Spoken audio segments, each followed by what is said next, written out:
Conference on World Affairs. My name is Stephanie Rudy, and for the past year, I've had the honor of being the community chair for the conference. So we are very, very pleased to welcome you here this year. We have a very special welcome for you this year. We have two students, Kimberly Preston and Hud Oberly, who are two Native American students who want to welcome you to the conference.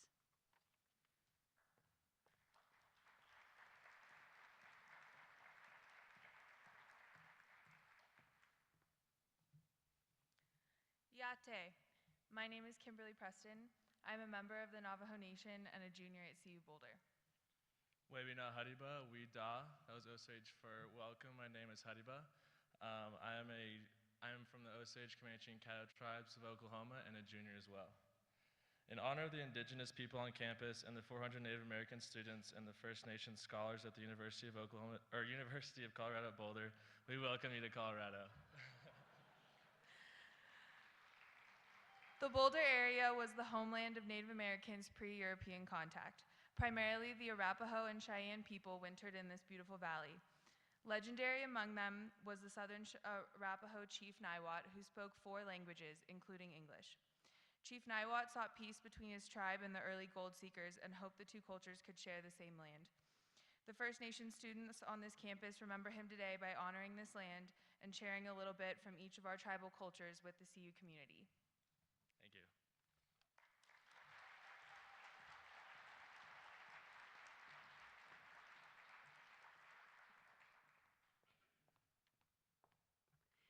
Okay, I want to take just a minute now to introduce you to the 400 people who are standing behind me. They are the people who, since August, have been working very hard to put this conference together for all of you. They represent both students of the university and community members in Boulder.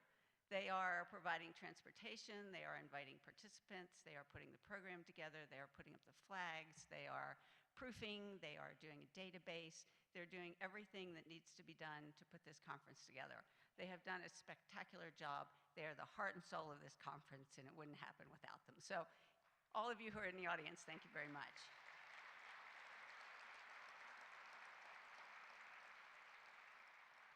I also have the privilege of introducing John Griffin, the faculty director of the conference. I started to work with John right after the conference last year. Neither of us really knew what to expect from each other, but we soon found out that we were a pretty perfect match because there is nothing, no matter how small, that I won't worry about. And John is so optimistic that there were many times when I just wanted to slap him. But when it was a bad day and I thought this was never going to happen, John always reminded me that tomorrow was coming and it was going to be a better day. So he has been perfect at putting this together. There are a lot of moving parts to this conference. John picked them up very quickly. He has learned very quickly what this conference is all about. He's done a great job. He's my first email in the morning. He's my last email at night, and the conference is very lucky to have him. So, John.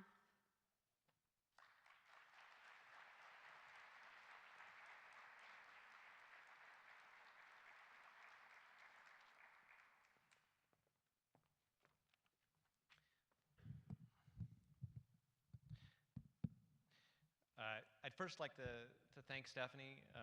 So she referenced those 400 people behind her, but those 400 people have a leader, and her name is Stephanie Rudy, so let's give her a round of applause.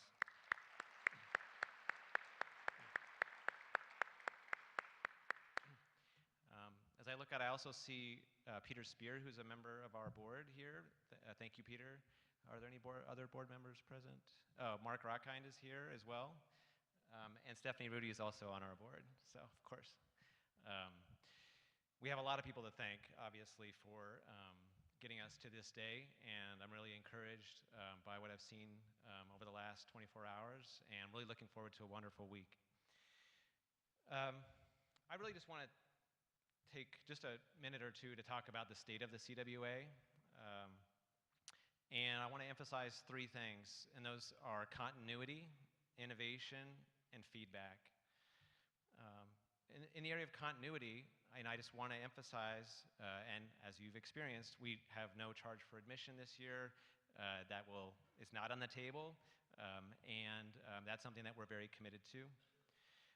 As you experienced, if you went to a panel this morning, most of our sessions are 3 or 4 people coming from all over the world. That's something that is very much at the heart of CWA, and something, again, that we're very committed to. And then thirdly, as you've seen in Stephanie's remarks, we're really committed to the principle of a collaboration between the university and the community. And many people actually aren't aware that the creative content of the conference, the recruitment of the speakers, the design of the panels is all done by Boulder community members working together with CU students, faculty, and staff. And that leaves my team on the other side to do mostly logistics. We do the marketing and the advertising and the fundraising and that piece of it. And so this community, this Boulder community, both the students and the non-students are really at the heart of what the conference is all about. And if you want to have a voice in shaping the conference, I invite you to join that army of volunteers.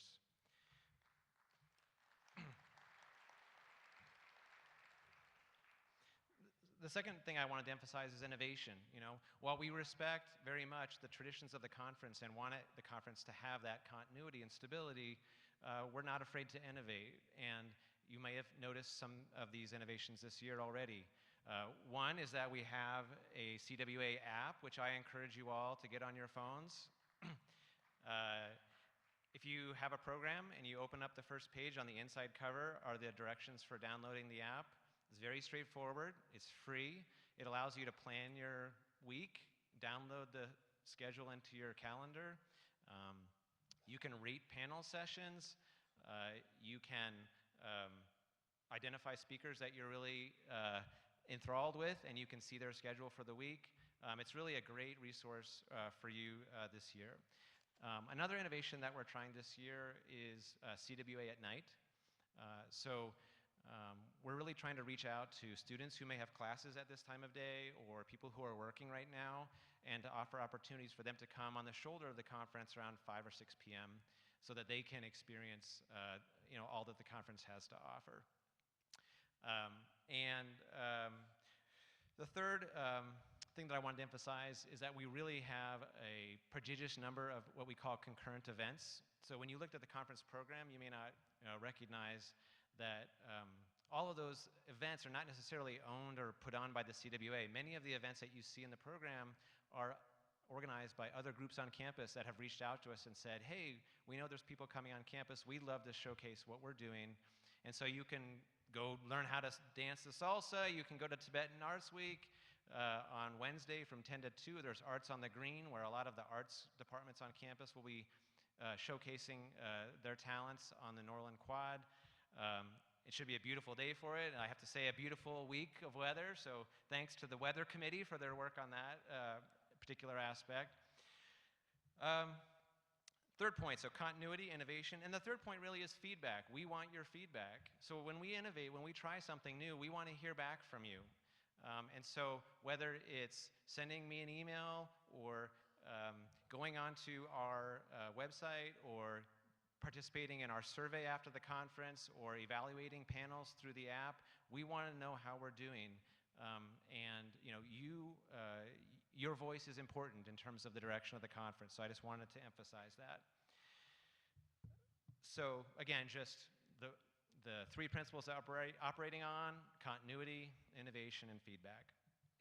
So I'll stop there, and I just want to briefly introduce the moderator for today's plenary. I'm really pleased to introduce Todd Gleason, who many of you know is a professor of integrative physiology here on campus. He's also a former Dean of Arts and Sciences, and he's a very long-time friend of the CWA. And he will introduce today's plenary speaker. Thank you.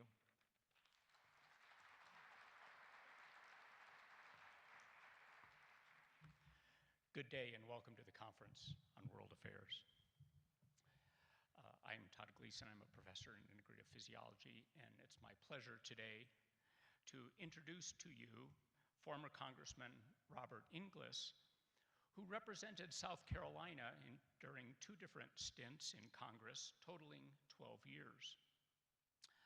losing his re-election to office in a primary in 2010 for his stance on recognizing human contributions to climate change and his promotion of carbon taxes as a free market solution, thrust Bob into the national conversation and into a national leadership role on subject matters of climate change in the conservative community.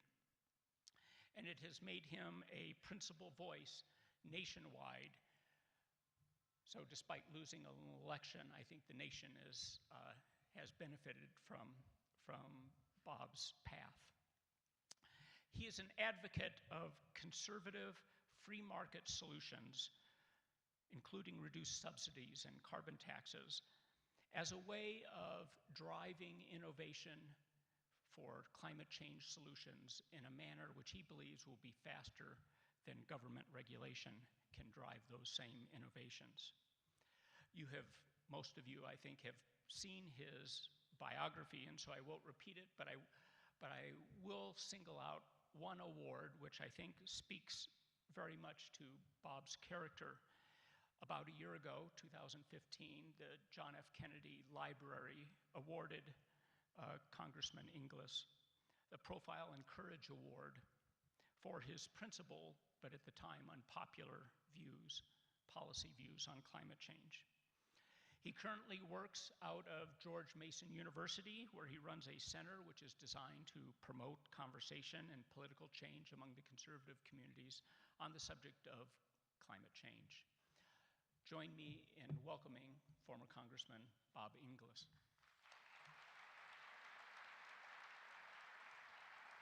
Enjoy yourself. Thank you very much. Thank you, Todd. So, thank you for the opportunity to be with you here. If you're a supposed Republican and talking about climate change, you got to be a mushy moderate, right? Right? That's the way it is. So let me just make sure you know who. I've got some empirical evidence first, and then I want to ask you for an empirical question. I'll give you some numbers. American Conservative Union rating lifetime average was 93. Is that an A here at CU? Does anybody know? Is that an A? Is it an A? I think it's an A. 100% Christian Coalition, 100% National Right to Life, A with the NRA, 0 with the Americans for Democratic Action, 23 by some mistake with the AFL-CIO. I was really hoping for a 0. And I'd like a recount on that one. So represented the reddest district in the reddest state in the nation. Anybody want to fight me for that distinction here? I don't know, maybe in Colorado, some places you might have the ability to put up a little bit of a fight on that, but not Boulder, I don't think. Now some places in Idaho, Texas might fight me for that distinction, but I don't know, Greenville, Spartanburg, South Carolina is a pretty conservative place, all right? So now that's a little bit of empirical data.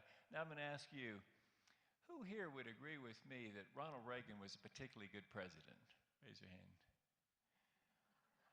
Okay. Who here would prefer, say, the presidency of Bill Clinton? Okay. All right, so that helps me. That tells me something.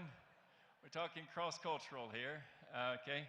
So, but I had some Republican hands up out there, and they were very brave people, because, you know, it could be like, what do you mean Reagan's foreign policy, Reagan's domestic policy, there's going to be some questions. Another way to phrase that question, John was just telling me about methodology. Wherever John just went, he teaches methodology, among other things here. You know, I could have asked it, would you identify as a conservative? But then, of course, the problem is you have to specify, do you mean fiscal conservative, social conservative, things like that. So I sort of was testing there with the Reagan thing. Okay, so now we know a little bit about each other, right? Pretty conservative guy from the reddest district, the reddest state in the nation, and a little bit less red here, or a little bit less red here in Boulder, I think. But I'm here to tell you that we can bring America together, and that there's an opportunity here to reach a policy that suits both of those folks, both types of people that raised their hands just now. The people that agree with me that Ronald Reagan was a great president, and the people who would prefer the presidency of Bill Clinton.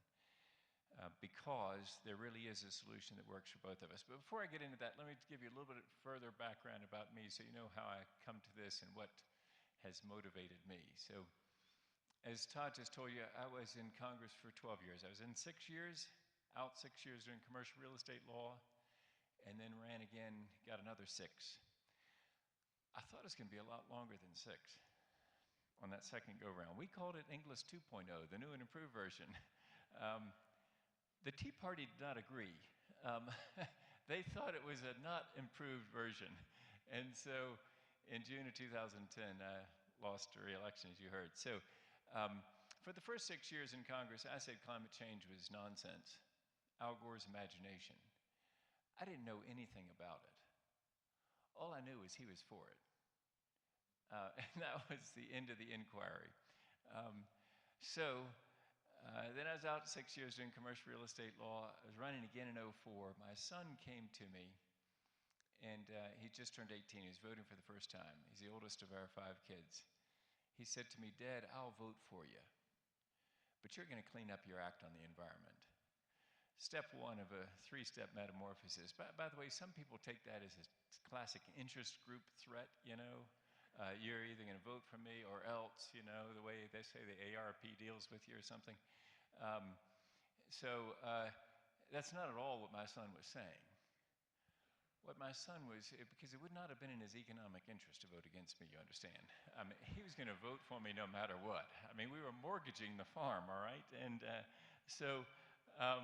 don't know how we would have paid tuition if once the mortgage was all used up on the farm. And that's, by the way, a farmette. You've got big farms out here, but we've got a farmette. That's 27 acres with 3 horses and 3 chickens at the moment. We're ordering a dozen more, and 2 cats and 3 dogs. So a farmette's when you're not making a living farming, you just enjoy living on something that feels like a farm, right? And so for that reason, since we're mortgaging the farm, my son was clearly going to vote for me. What he was really saying was, "Dad, I love you, and you could be better than this. So let's make this second go-round better than the first." That's what he was really saying. Second step for me was getting on the science committee and going to Antarctica and seeing the evidence in the ice core drillings. We can go into that if you want to in the Q&A time. The third step was really something of a spiritual awakening for me. Another science committee trip, this one with a stop at the Great Barrier Reef in Australia. And an Aussie climate scientist showing us coral bleaching was doing what St. Francis of Assisi said to do. Preach the gospel at all times. If necessary, use words. So without any words, Scott Heron was preaching the gospel. I could see in his face and in his eyes and hear in his voice that he was worshiping God in the creation. He was not worshiping the creation. He was worshiping the God of creation. And so I knew we shared a worldview before any words were spoken. And so afterwards, we had a chance to talk, and he told me about conservation changes he was making in his life in order to love God and love people. Scott, rides his bike to work. He takes the stairs, never elevators. He tries to live without air conditioning in Townsville, Australia, which is a pretty hot thing to do when you've got a wife and 3 kids. He does all these things in order to consciously love people that will come after us. And so I got right inspired. I wanted to be like Scott, loving God and loving people as his motivation for doing all these sorts of conservation changes in his life. So I came home and introduced the Raise Wages, Cut Carbon Act of 2009. Note to self, do not introduce carbon tax in the midst of Great Recession. It probably won't go well in the reddest district and the reddest state in the nation. And it didn't go well at all. In a runoff, Trey Gowdy, he who's gone on to Benghazi fame, got 71% of the vote, and I got 29% of the vote. So at that point, I'd committed some other heresies, by the way. It wasn't just climate change. I was for comprehensive immigration reform, although we never called it that. I voted against a troop surge in Iraq because I had conservative concerns about what my friend George Bush, and he is my friend, was doing in Iraq. And I voted for TARP, which of course can never be forgiven by the Tea Party. Apparently what we needed was a good depression to clean things out, as many of my constituents told me. But my most enduring heresy was just saying that climate change is real and let's do something about it. I voted against cap and trade because I think cap and trade is hopelessly complicated as it was constructed then, embarrassing in the free allocations for the well-connected, would have decimated American manufacturing, and was a massive tax increase. So for all those reasons, I voted against cap and trade, but I proposed this alternative. That's the revenue-neutral, border-adjustable carbon tax. Ladies and gentlemen, pay no attention to those last two words. Let's focus on the first two compound adjectives, all right? So here's what I'm going to tell you is the way that we can bring America together. This is the solution that I think can do it. It's revenue neutral, it's border adjustable, and it is a carbon tax, all right? So we go ahead and admit it's a tax. Some people like to call it something else, a fee or something else. But my friend Jim DeMint at the Heritage Foundation would rightly jump on me with both feet if I tried to pass it off as a fee. It is a tax. It's a carbon tax. But it has those two very important compound adjectives that precede it. The first is it's revenue neutral. Revenue neutral is government speak for we're going to cut your taxes somewhere else. No growth of government.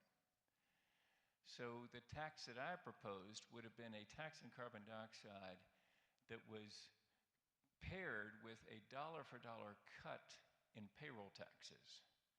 That's the 6.2% that employees pay plus the 6.2% that employers pay to fund Social Security. And what we had in mind was cutting that and replacing it with carbon tax revenue. Now, it wouldn't make Social Security any worse than it already is. I mean, you can't make it worse than it is, right? I mean, by the way, Mitt Romney was right. It is a Ponzi scheme. And if you're running for president, don't say that in Florida, but it most certainly is a Ponzi scheme. So now I'm not in office, I can say it and defend Mitt about that. But so we didn't want to make Social Security any worse than it is. Had to replace the revenue somehow, and so you replace it with the carbon tax. Important that it be a steadily increasing carbon tax, by the way, and this is because of the substitution effect. If they're econ majors here, if they're students or economists here, the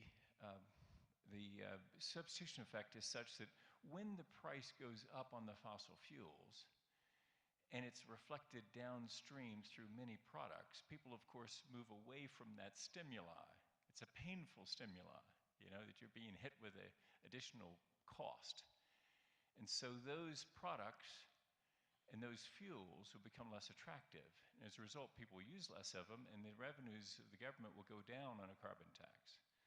So you have to make it steadily increasing, which is a little bit odd. As I said, I started out with those ratings so you can understand just how conservative I am. It's a little bit odd for a conservative to be for a steadily increasing carbon tax. But if you're pairing it with a cut in taxes elsewhere that are on income, how high you want to go? You know, let's go as high as you want. As long as you're cutting taxes on income, I'm ready. By the way, there are ways to get, all kinds of ways to get to revenue neutrality. The one I'm just describing here is a payroll tax. The reason that I start with that one is the one that I proposed in Congress.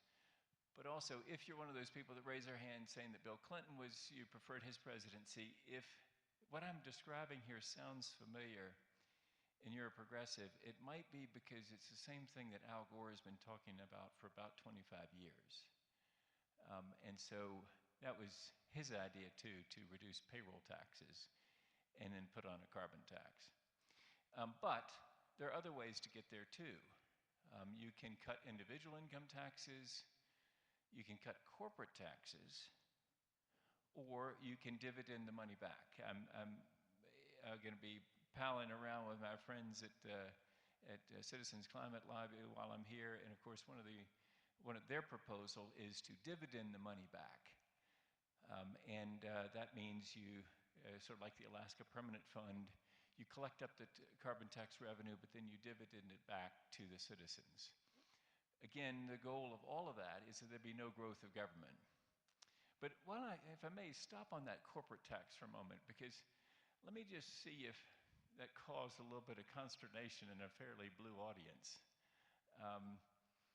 And to tell you a little story about taking a small group of people to go sit at the feet of Kevin Hassett.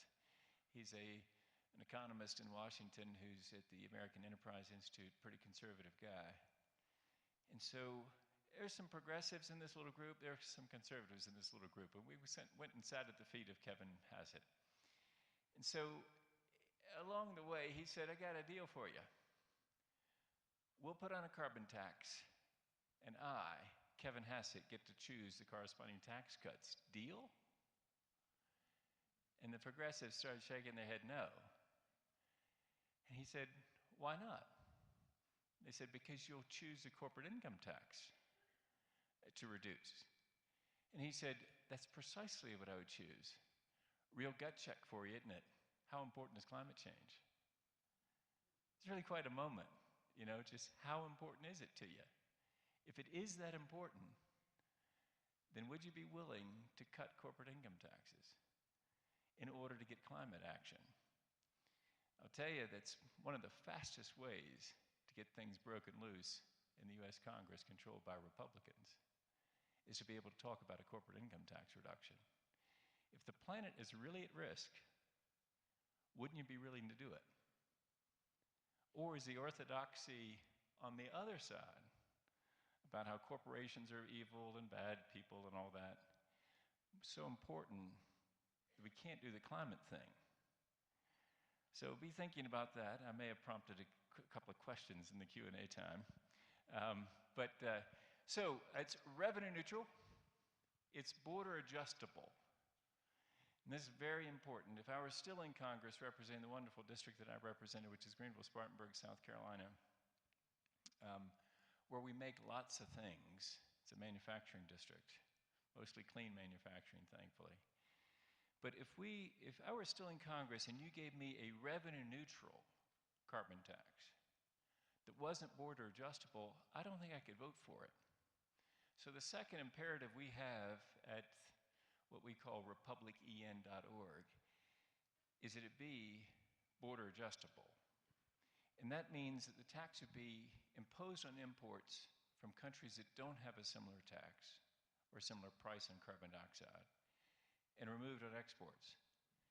The reason for that, and this displays the weakness, by the way, of the Clean Power Plan, which we at republicen.org think is precisely the worst way to deal with climate change. In fact, if we sat and thought about it, we couldn't come up with a worse way. Because what you've got there is a regulatory way of pricing carbon dioxide, the most clumsy way to do it possible. But it's domestic only. So that price, that mechanism of regulation, applies only to domestic manufacturers. It doesn't apply elsewhere. So if those manufacturers pick up and move from a wonderful district like I represented and go to, say, China and start manufacturing there, they actually emit more than they were emitting here, because China is far more energy intensive than we are. So the result is that not only do you lose employment here, you lose the race, and it is a race that we're in to reduce emissions. And so we gotta find a way to get the whole world in on this deal, to make it so that all the costs are in on all the fuels worldwide. And so this is the way the border adjustment would work. Let's say there's flat steel being landed from a state-run industry in China right now in Philadelphia. It's coming through the port there, and right now, of course, it comes in without any carbon tax. Let's say we enact a carbon tax after we bring America together on this concept that I'm describing here. And it's upheld by the WTO. Okay, now let me tell you, that's a little bit of I skipped over that little big contention there. It's not a slam dunk in the WTO but we've got a good case. We've got a good case because based on precedents in the chemical industry, you can tax stuff on entry if you're taxing the content of the stuff. And so in the case of a carbon tax, we'd be taxing the carbon content, let's say, of that flat steel. And that, if it's upheld by the WTO, and there is a question there, but if it's upheld by the WTO, see if you track with me that China, within 24 hours, because they have an amazing way of reaching consensus, as you know, would impose the same price on carbon dioxide. Why? Because that steel being landed in Philadelphia right now, that state-run industry is paying a tax that is remitted to Washington, D.C. If they had just collected that same price on carbon dioxide in China, that money would have been remitted to Beijing, and the flat steel would be coming through Philadelphia without any adjustment. So when China figures that out after they fight us in the WTO, but maybe they don't fight us, maybe they have a felt need for doing something about the stinky air. Maybe they want to figure out a way forward too, but they need it to be that the rest of the world is in on this. Because in order to preserve their comparative advantage in mass manufacturing, they need for the energy piece to not be turned so against them. And so perhaps they wouldn't fight it. But if they do, and if we win, we think they have every reason then to follow suit and do the same thing that we do. So now we've got a revenue-neutral, border-adjustable carbon tax. The reason I think we can bring America together on this is that I happen to know that Art Laffer, Ronald Reagan's economics advisor, is a neighbor of Al Gore's in Nashville, Tennessee. Art Laffer decided he was tired of paying taxes in California. And so he was looking to move his residency, and 8 states were eligible to receive the Laffer residency. Do you have any idea what those 8 states may have in common? That's right, no state income tax. So Tennessee was one of the eligible states for Dr. Laffer's residency. And so there he goes, and he ends up a neighbor of Al Gore's. Art's been over to Al's house. They talked it through, and they came to the conclusion that this revenue-neutral border-adjustable carbon tax works for both of them. Al, because he's mostly interested in reductions of emissions. Art, because he'd do anything to reduce taxes on income. In fact, he says on a video that we've got on our website at republican.org that he's agnostic as to climate change. He doesn't know whether it's real or not. He says he doesn't need to know. All you need to know is you're taxing income, something you want more of, and you're not taxing emissions, something you maybe, he says, we say you definitely, want less of. And so in 2008, one of the things that got me in trouble in that race, coming up to 10, was that I wrote a piece, Art Laffer added his name to it, the New York Times took it, we quoted Al Gore. I called him up to let him know that we were going to be quoting him and told him what the piece was about, and he said, good luck with that, Bob. I've been working on it for about 25 years. But the good news is that he has been working on it for 25 years, and that perhaps we really can bring progressives and conservatives together. They'll be smiling for different reasons. Art may be smiling at the end of an arrangement on a revenue-neutral border-adjustable carbon tax because the economy is better off and because people have more of their paycheck. Al will be smiling, of course, because of the reduced emissions, but Art will be smiling for those tax reasons. And I'm here to tell you that in normal America, that's our DNA. I admit that right now we're not exactly acting normally, but in our normal times, it's okay if my political opponent is smiling while I'm smiling because we're both getting something we want. And so the question is whether we can make this so that if it's got to be 2 sides, conservatives and liberals, both sides can get something they want out of this arrangement of fixing this problem with climate. So let me stop there and see what questions and comments you have. I'm interested in your comments as well as your questions, and I think Todd, the idea is you're going to call on people as they come to the microphones, and let's see what's on your mind here.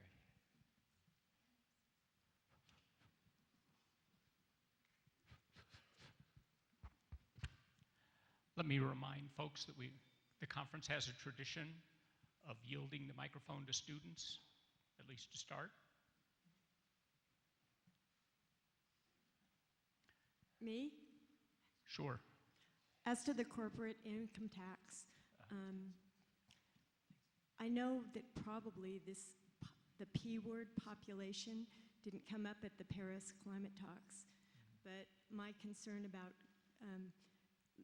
not reducing or reducing corporate income tax is that gives them free rein for population to grow, and therefore climate change affected by greater population and demand for energy will offset any benefit.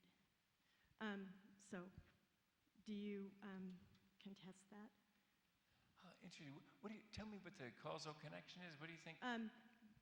Because the more that corporations are paying less taxes, the more they can expand their base for population to grow. Like, because more people mean more money, more income, more stuff, more consumer things, more everything.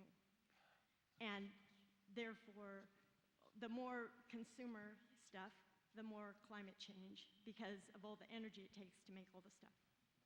Oh, I see. Huh. Well, as a father of 5 kids, I got a different causal connection that I'm thinking about, but as to what the population thing is.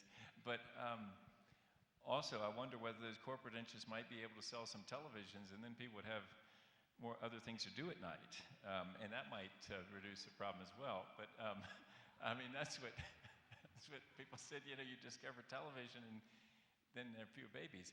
Actually, you know, I'm being facetious, but it's not really facetious. Increased standard of living results in a reduction in birth rate,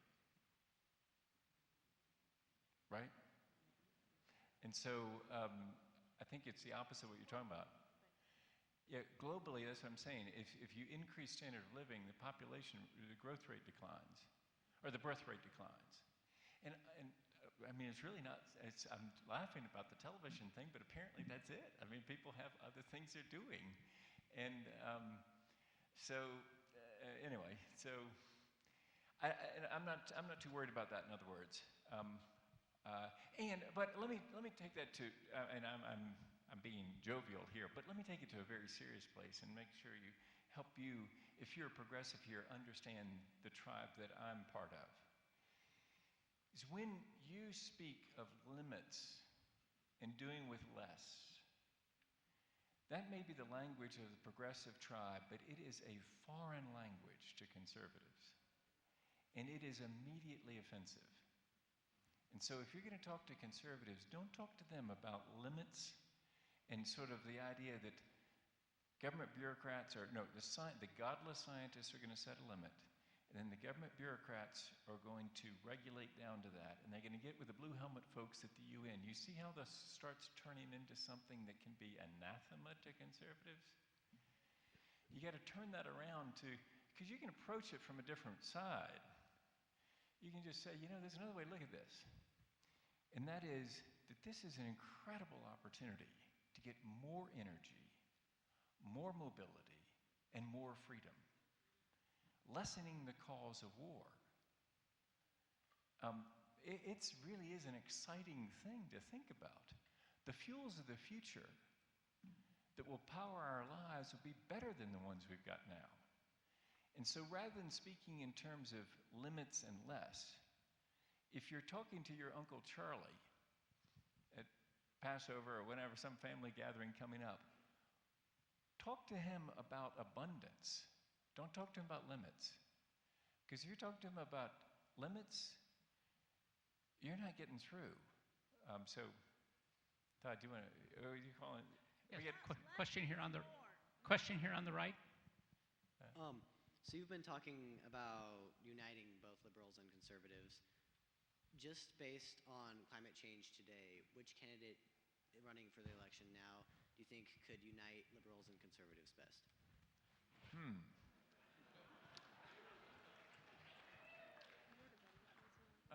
A good question with an easy sidestep. You know what it is? I wish I could answer. I really do. But we're a 501c3 tax-exempt entity. So if I endorsed now my guy, well, now I've limited the field, I guess. I would be campaigning. So I can't. But let me see if I can answer in some way that. I'll answer this way. I see some progress on my side of the fence, and I hope you're seeing it too. And I know we grade on a curve, okay, at Republican.org. All the conservatives are above average on our side of the fence. Anyway, here's the progression. In the Great Recession, it became necessary to say, I don't believe in climate change, and you shouldn't either. It was an antagonistically atheistic position as to climate change. I don't believe, and you shouldn't believe either. Then came the 2014 cycle, and it was, I'm not a scientist. Well, that's an agnostic position. In the journey of faith, we are moving. I mean, we have moved from atheism now to agnosticism. And the next step is a very short step to belief in the power of free enterprise to solve this problem.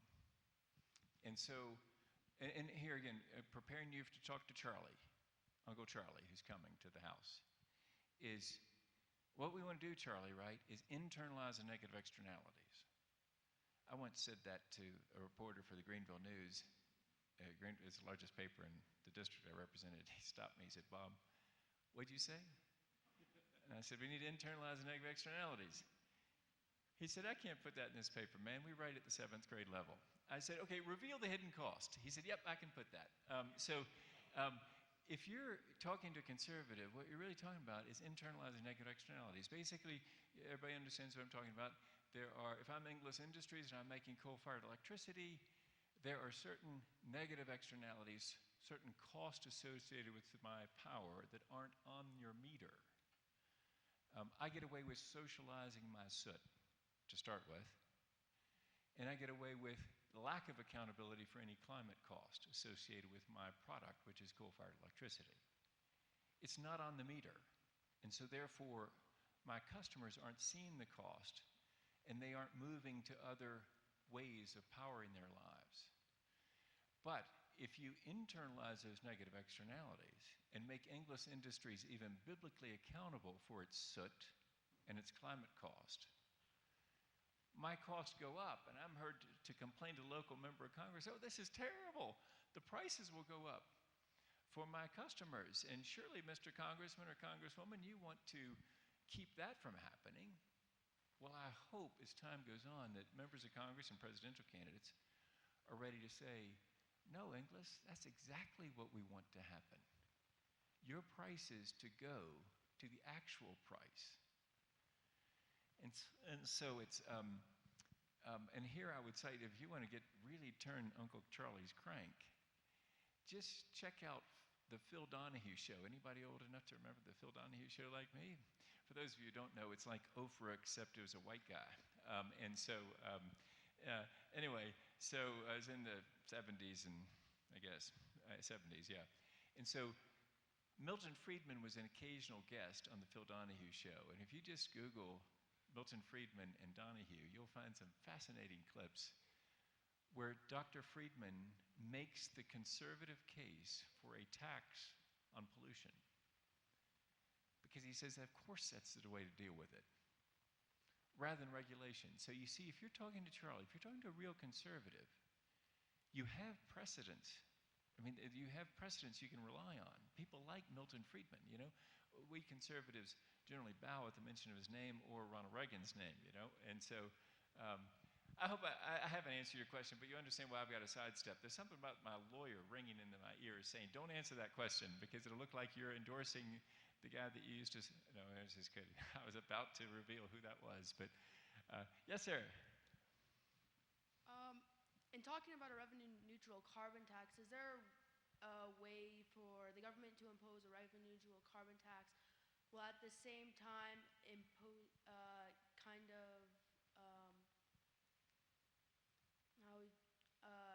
forcing or looking towards a future of green energy instead of in the oil industry, while at the same time having a revenue-neutral carbon tax? Yeah, great question. Yeah. And some people would be for a carbon tax that uses the revenue to fund, say, green energy. And that's, of course, a respectable position. It's not our position because we've got to make it revenue neutral in order to be able to say to conservatives that, no, there is no growth of government here.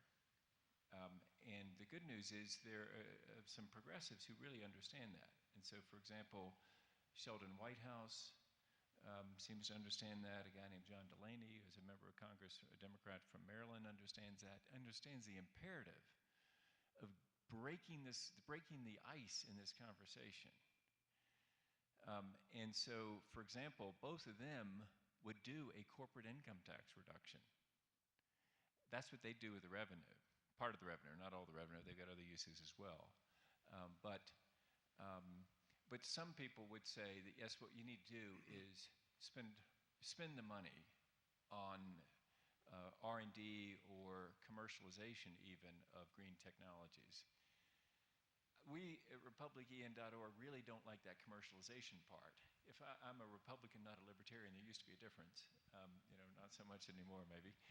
But I'm a Republican who would happily vote for R&D because I think there's a role for government if you're talking about technologies that aren't yet possible to being commercial or aren't capable of being sold, in other words, to willing customers. And so I'm okay with R&D, but it's very important that if we're going to do a carbon tax that we do it, I believe, in a revenue neutral way, and then find other revenue for the R&D.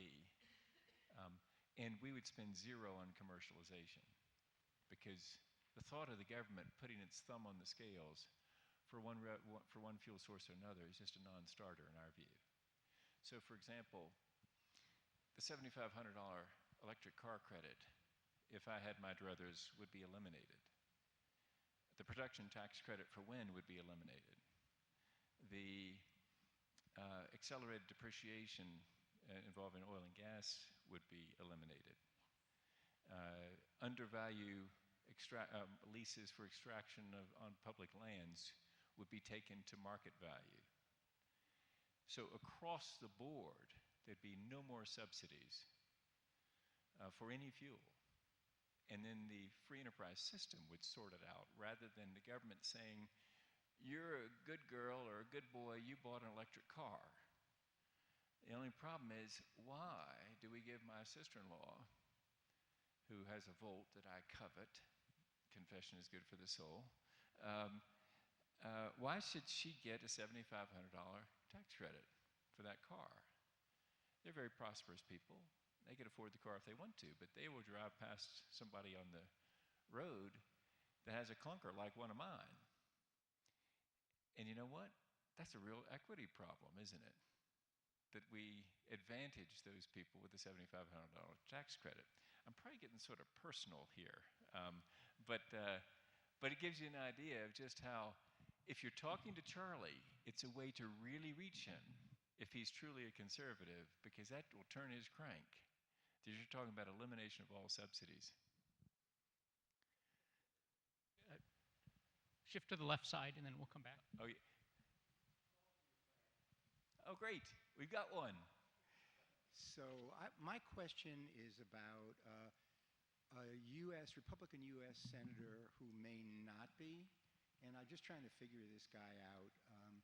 He's from a state that is currently shaking, rattling, and rolling right now so hard that it might roll off into the Gulf of Mexico. It's Oklahoma. And supposedly it's because of a lot of injection of wastewater from fracking. So maybe, and he may even be a friend of yours, but I'd like to hear what you think of Jim Imhoff and how we could bring a guy like that on board. Yeah, great question, because this will really help you. I keep on talking about Charlie, but equipping you to do. If you're a conservative, fellow conservative here, really, we got to reach conservatives. And if you're a progressive, let me just help you to understand, you're not enough. There's not enough of you. You got to somehow find Charlie in order to get this done. And so it's like this: behold your indispensable partner. Conservatives in America, the indispensable partners in the indispensable nation. So let's take Jim Inhofe as an example. How are we going to reach him? Jim is my friend. I like Jim very much. You know who else likes him very much is Lisa Jackson, the former administrator of the EPA. They get pictures of each other's families on their credenzas. I asked Lisa if that was true. I'd heard it. She said, it's true. I really like Jim. They're friends. So here's Jim's problem. Jim very sincerely believes, as I do, in a creator God that made all of this. And he believes that when people say that humans are going to impact the longevity of the earth, that it is a full frontal attack on the sovereignty of God. That's what he deeply and sincerely believes. Now, if I were had the opportunity to talk to him, and I actually have tried, this is being taped, and Jim, if you're watching, I want to come see you. But the scheduler has blocked me out so far. But what I want to talk to him about, and I've gone to some links, because I actually have tried through a friend from my undergraduate institution who's a pastor at a church in Washington where Jim Inhofe sometimes attends, such is the link that I've gone to try to have this spiritual conversation with Jim, which is, Jim, you and I believe that God is sovereign, but we also believe that humans are responsible. Now, those two things are completely incompatible. They must be held in tension. You cannot resolve those two. Just like in the Christian faith, Jesus is divine, Jesus is human. You can't resolve those two, you just hold them in tension. And so, if God is sovereign and man is responsible, or humankind is responsible, Jim, then don't we have to deal with both of those sides, both ends of that? And so, for example, if I'm Inglis Industries and I'm dumping effluent into the stream that's killing your cattle, I guess I could be heard to say, Inshallah, if God wills it and he's sovereign, he could clean up my effluent before it gets to your cows. But I think Jim would immediately recoil and say, that can't be right. And I'd say, correct, it cannot be right. Inglis, be responsible. I do believe that he who could change water into wine could also change my effluent into pure water for your cattle. But it doesn't seem that he normally works that way. What he normally does is leaves me to be accountable and responsible, so that I got to clean up my effluent and be responsible for that. And so that's, I think I could have that good conversation with Jim and then say, okay, so Jim, I know you've heard from a bunch of people that are liberals on climate change. Start listening for conservatives on climate change, because we're out here. Sir, on the left. Thanks for your thoughts. In talking about the cross-border issues and lots of countries playing involved, you just mentioned reducing subsidies on fuel sources and so forth. How do you approach international subsidies on fuel sources? Are you going to convince Saudi Arabia, Venezuela to reduce those subsidies? Are you going to cut U.S. foreign aid to energy producers that are kind of dirty? Is China going to tax carbon but then under the table do something else to help their industry? Yeah, you've just asked very important questions, because it really is, that last part is a serious concern, that China would not be exactly transparent in how they're pricing it. So my example earlier about the Port of Philadelphia and that landing of that flat steel, that would be an issue. I will tell you, though, that in the bill that I had, we tried to get around that by this. We were going to base the tax on American equivalent products. So we know how much carbon content there is in a sheet of flat steel made in America, based on averages that we've got, that we know those numbers. And so we were going to base the tax on entry on American equivalents. Ladies and gentlemen of the WTO, we were obviously not trying to be trade punitive, because right there you have a trade break for China. Because again, we're less energy intensive than they are, so if you take American equivalent products and base a tax on that, you're actually making it pretty good deal for China. But still, you're not having, the reason we did that is we didn't want to have to audit Chinese energy inputs, which would be impossible. So we know American energy inputs, we know how much is in that flat steel. And so that's how we're doing it. So I hope that's a way to cope with that problem you were raising. I was thinking more of like Chinese policy that might be supporting their steel industry in sort of non-direct ways, right? They have breaks in various ways and free access to whatever. Yeah. We would not seek to alter that or get into their business there. We want just a price on carbon dioxide. And very importantly, another thing to take to Charlie.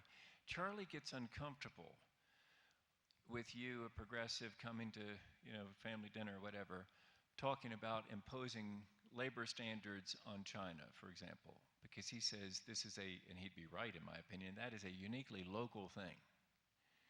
The difference, and this is the thing to tell Charlie, the reason that we think we should impose our values on others through the border adjustment is that air is a fungible good. And so any CO2 produced in China is going to affect the rest of the world. Not so the labor conditions. I mean, it is, at some spiritual level it does, but on the other hand, at an immediate practical level, the pay differential between a fireman in Travelers Rest, South Carolina, and one in Manhattan is really dramatic. I live in Travelers Rest, South Carolina, and I can tell you firemen don't make much money. But in New York City, you got to pay them 6 figures to be a fireman because it's so expensive to live there. You can't equalize those things. There's a reason that Manhattan's more expensive than Travelers Rest, right? It's more concentrated, has a lot more people, a lot more demand to the real estate, rents are higher, everything's higher. Same in China. We can't go to China, Charlie, and tell them what to do about what the minimum wage should be. But we can tell them, if you're producing CO2, it's the same thing as us producing CO2. We're going to now make this a worldwide regime. Regime, that's a terrible word to use. Do not use that word. Scrub that word. Strike that. I didn't mean regime. What I meant is an arrangement. No. Popular in parlance right now, it's a deal. It's a really beautiful deal. It's a fine deal. I will negotiate the best deal. Anyway. Thank you. Thank you, Bob. Last question here so that folks can get to a next panel. Yes, sir. All right. So one of the most popular arguments that you oftentimes hear for a carbon tax is that it spurs innovation in terms of green technology and that you're going to see green tech used more and more. But more often than not, you see with a revenue neutral carbon tax, the problem is it doesn't spur green innovation, but rather that it spurs production. And seeing as studies show, the green technology we currently have isn't enough to produce the same levels of output as carbon fuels. Isn't something like this better put off to the point where green technology has caught up to where it needs to be? And then also kind of on that note, does the private sector provide any way which makes up for this inequality? Yeah, great question. And here you're going to hear a little bit of a faith statement, okay? I believe in the power of free enterprise. And I realize that's a little bit of a faith statement. But it's free enterprise that has done amazing things to create wealth in America, right? And other places, developing world. And that system is, you can see it as one of greed. And of course, if it is unconstrained by some sort of ethical system, then it is really a particularly lousy system. But if it is restrained by an ethical system, it's an amazing thing that you make money by serving your customer. And the better you serve them, the more customers you get. And so it's a servant model that really is pretty awesome.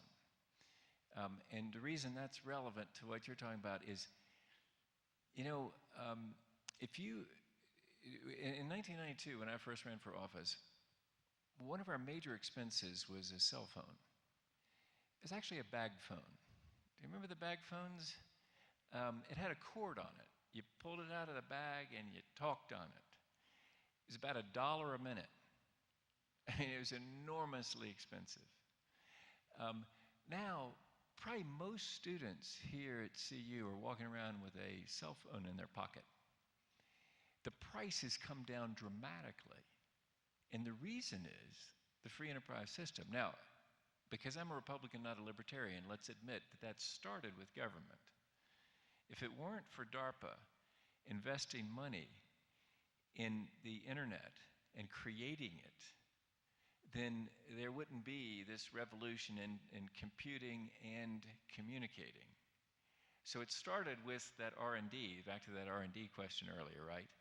But once it got going, and once we moved to commercialization, then it became this race to cut the cost of it and expand your market. And so the result was that prices come down, to now it's really quite affordable for many, many people. So that, in other words, my faith in the free enterprise system has data points that prove that it is a great system. Now, where I think that's going to happen in energy is there's going to be a revolution in energy. And if you're, particularly if you're young here today and thinking about your future, what an exciting cause to be involved in. You're sort of late, say, on the civil rights movement. You know, there were pioneers in that. But you can be a pioneer in this energy thing. We can light up the world with more energy, more mobility, and more freedom. It may come from very different sources than what we're using today. But the developing world, I think, is going to leapfrog us in energy just like they leapfrogged us in cell phone technology. We had all these fiber optic cables in the ground, and it was enormously expensive. They skipped right over that and went to the cell phone technology. In the case of the distributed energy systems that somebody hopefully is working on here, and the better battery that somebody's working on here at CU, you're going to be able to sell, as the price comes down, to dark villages somewhere in India that currently have their students not able to study at night, having lights, cameras, action. They're going to be adding their creativity to the whole world's creativity, and this is going to be a much better place. And so it's an exciting time to be alive and to be part of this amazing energy revolution that's going to happen. And oh, by the way, if you play your cards right, you might make a good bit of money on it. And that's a good thing, because we're into making money. Because, again, I'm referencing now the second time my friend Jim DeMint at the Heritage Foundation, what he would say if he were here is, there's no poor person that developed the better energy. These better energies are going to come from very wealthy places that have money to spend on it. And so America the blessed exists to be a blessing, in my opinion. And so we have a great charge to keep here and an incredible opportunity. And all it takes is bringing America together to really solve this.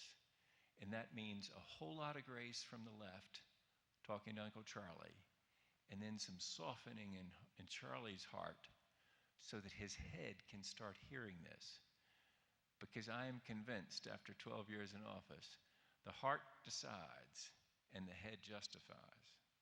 And so somehow we got to get through Charlie's heart and into his head. And once there, he will hear Dr. Friedman, and he will hear Margaret Thatcher, and he will know that this is the right thing to do. But first, you got to help me get through to him. Last thing I'd ask you to do, because they give me the hook here, is help us reach Charlie. You can help us by going to, take out that phone right now if you want to, and go to republicen.org and stand with us. It'll only take you about a minute.